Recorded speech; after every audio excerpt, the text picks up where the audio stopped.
My friends, welcome to our Ash Wednesday service as we pause in this day to take a moment to come and find the quiet center of our lives in God.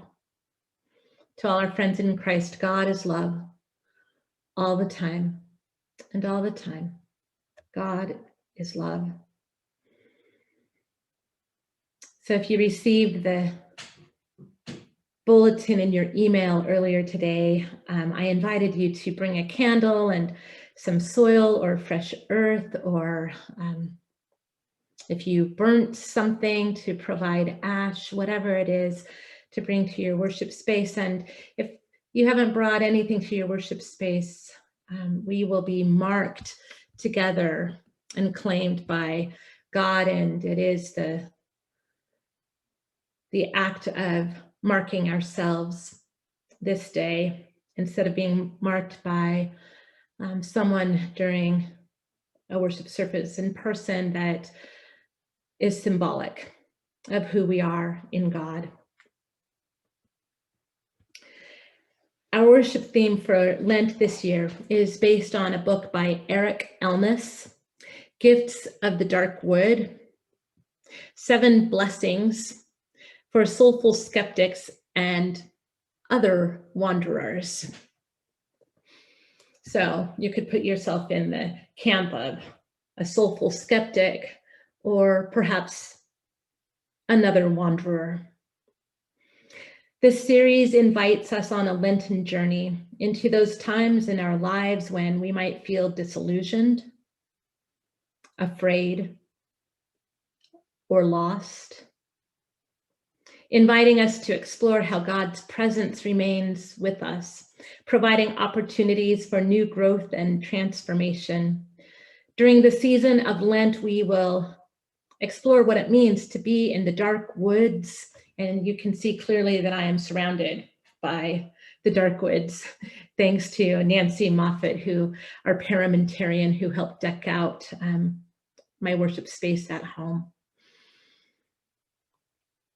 So we will be exploring what it means to be in the dark woods, recognizing some of the spiritual gifts the dark wood has to offer.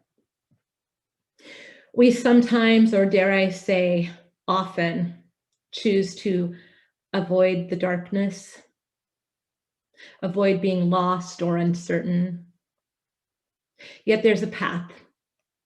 There's a path that winds its way through, where we awake to an unexpected calling, where God says, "Come, there are gifts in the dark wood." Let us turn to Angie as she leads us in lighting our candles at home. So please join with me. Take a hold of your candle. And as we light this, it's a good reminder that when we enter into those dark times, those times of fear, of disillusionment, of feeling lost, of sitting in ash, not knowing what to make of things, that the light of Christ is always with us. We don't need much. We just need a spark. And that Christ sits and journeys with us in full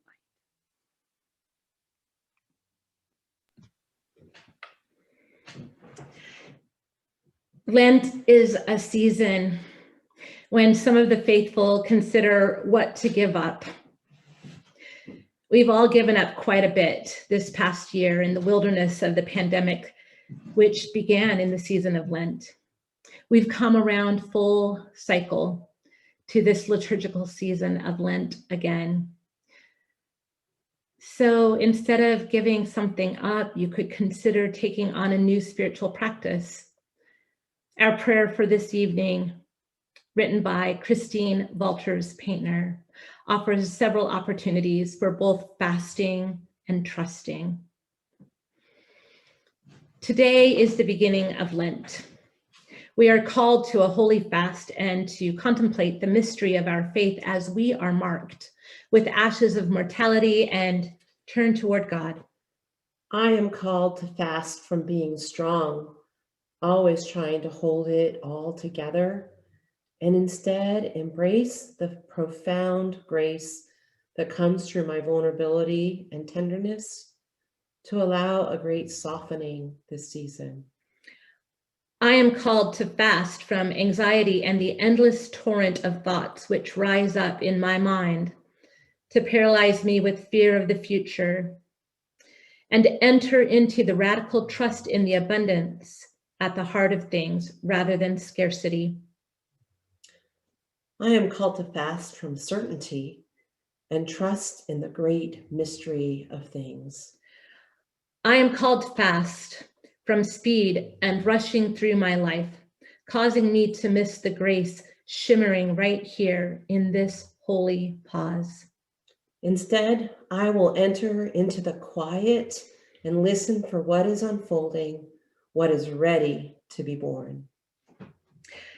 As we sing our next hymn, I Surrender All, with the beautiful harmonies of the small family singers, the visuals Neva placed with this hymn are an invitation into the dark wood where we surrender to God.